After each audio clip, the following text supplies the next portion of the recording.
17 बार चुनाव लड़ चुके प्रसिद्ध फक्कड़ बाबा रायमाली का 81 वर्ष की उम्र में निधन। हेमा मालिनी के विरुद्ध भी लड़ा था लोकसभा का चुनाव। शुभचिंतकों में छाई शोक की लहर। आपको बता दें, मथुरा में निवास कर घर घर जाकर रामायण पाठ करने वाले फक्कड़ बाबा रायमाली का मंगलवार को 81 वर्ष की उम्र में निधन हो गया। फक्कड़ बाबा रायमाली किसी पहचान के मोहताज नहीं थे। बाबा अपने जीवन काल में 17 बार चुनाव लड़ चुके हैं। वह 9 बार लोकसभा और 8 बार विधानसभा का चुनाव लड़ चुके थे। अपने हंसमुख स्वभाव और रामायण का पाठ कर जीवन यापन करने वाले फक्कड़ बाबा रायमाली ने अंतिम चुनाव मथुरा की सांसद हेमा मालिनी के खिलाफ लड़ा था। बाबा का कहना था कि वह जब 20वीं बार चुनाव लड़ेंगे तब उनकी जीत होगी, लेकिन 3 चुनाव पूर्व ही उनका निधन हो गया। बाबा के निधन से उनके शुभचिंतकों में शोक की लहर दौड़ गई है। वहीं आपको बता दें, बाबा गलतेश्वर महादेव मंदिर में रहते थे और मोपेड पर ही वे भ्रमण करते थे। बाबा अपना चुनाव प्रचार भी जनपद भर में मोपेड पर ही करते थे। आपको बता दें, फक्कड़ बाबा रायमाली ने कई बार चुनाव में भाग आजमाया, लेकिन हर बार निराशा ही उनके हाथ लगी। रोचक की बात यह है कि फक्कड़ बाबा रायमाली अपने गुरुजी के आदेश का पालन कर रहे थे, क्योंकि उनके गुरुजी द्वारा उनको बताया गया था कि वे 20वीं बार चुनाव जीतेंगे। बाबा को उम्मीद थी कि वे 20वीं बार जरूर चुनाव जीत जाएंगे और चुनाव जीतकर लोगों की सेवा करेंगे, लेकिन चुनाव आने से मेरा नाम राजीव कृष्ण चतुर्वेदी।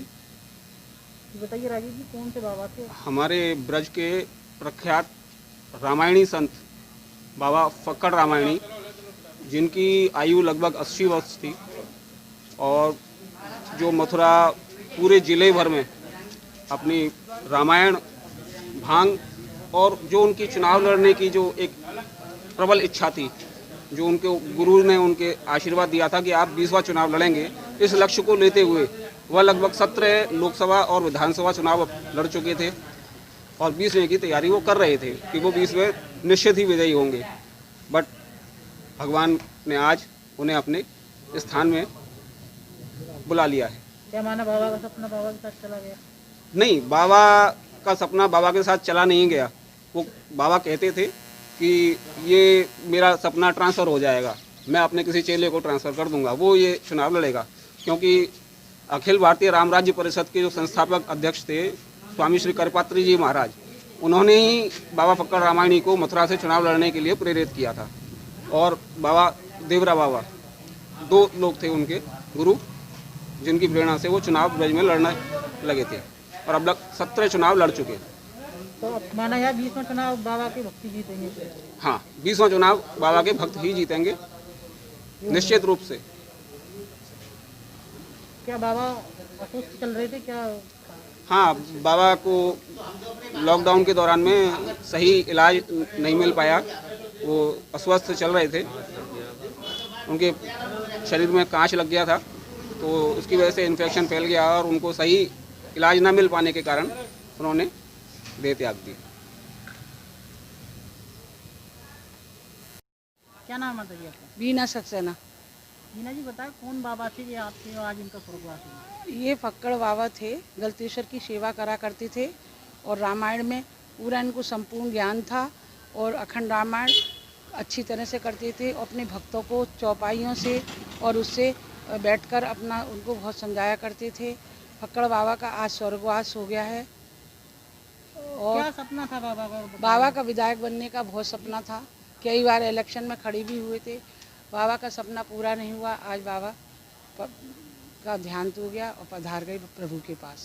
बाबा क्या देहांत हुआ? कौन अस्वस्थ चल रहे थे क्या? नहीं, बाबा बहुत दिनों से बीमार भी चल रहे थे, अभी भी बीमार ही थे।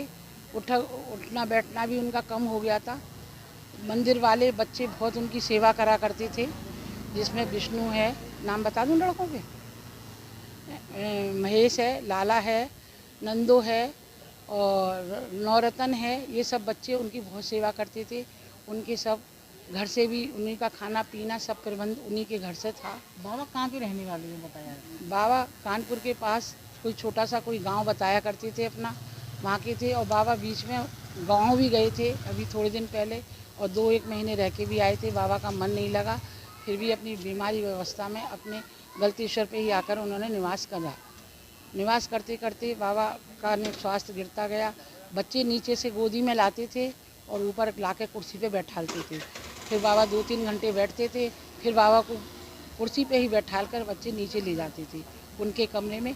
गलतेश्वर पे नीचे कमरा है उनका डेरा। आज देहांत हो गया। आज बाबा का देहांत हो गया। जय सिया राम की जय।